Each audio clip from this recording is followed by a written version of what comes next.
You're listening to the audio production of America the Beautiful, Rediscovering What Made This Nation Great, by Ben Carson, M.D., with Candy Carson, published by Zondervan, and read by Brandon Hirsch. A letter from the author. Dear reader, America is beautiful. There is none like her in terms of her amber waves of grain, her purple mountain majesties, her government, her people, and the opportunities she holds out to each and every one of us. You can see America in her stories.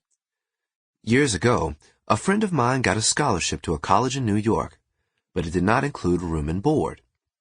He lived on the streets for a while, kept up his grade point average, and found a new boarding place right on campus, behind one of the couches in the professor's lounge. He finished his degree in engineering, went to work for the FAA and the private sector, and invented aircraft systems that saved his employers nearly $400 million. Rather than continue to invent for others, my friend decided to start his own engineering company.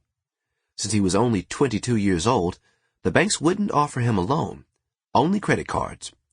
So he took 10 of those cards and got his initial money to start his company. This inventive genius created a company that prospered and made a lot of money. When he sold the business at the age of 40, he retired and now works in charities advancing education in science and engineering. Only in America. I once met legendary entrepreneur A.G. Gaston, a multimillionaire who funded a significant portion of the civil rights movement in the South.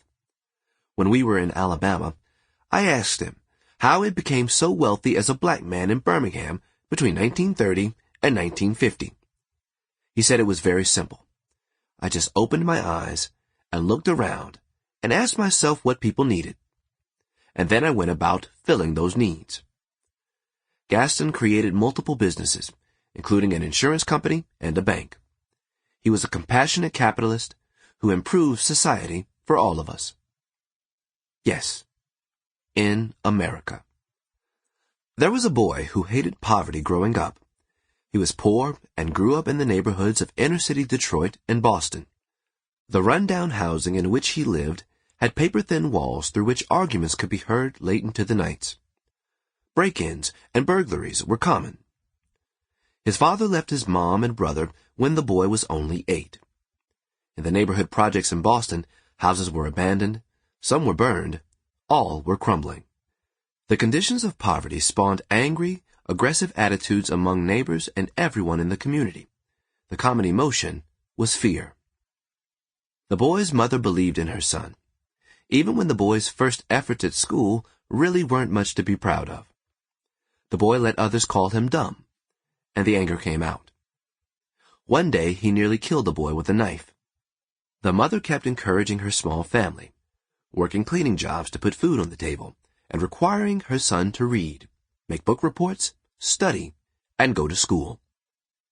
The boy discovered he loved learning and was curious about everything.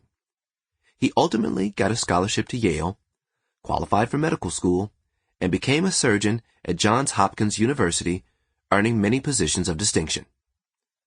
This was in America, and this was me. I believe in America, from George Washington to Alexis de Tocqueville to Abraham Lincoln.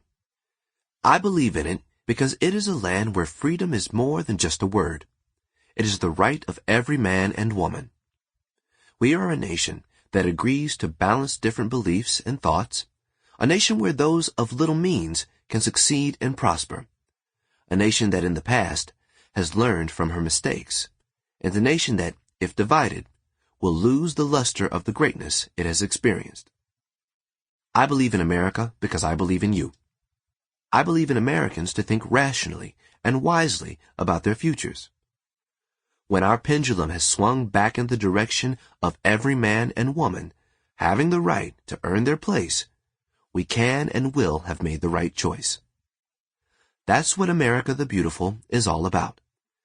It highlights the values and virtues of this great country, what has made it great, and what can make it great again. Many Americans argue that America is not as beautiful as it once was. It is true that the clouds have begun to obscure the mountain Sample complete. Ready to continue?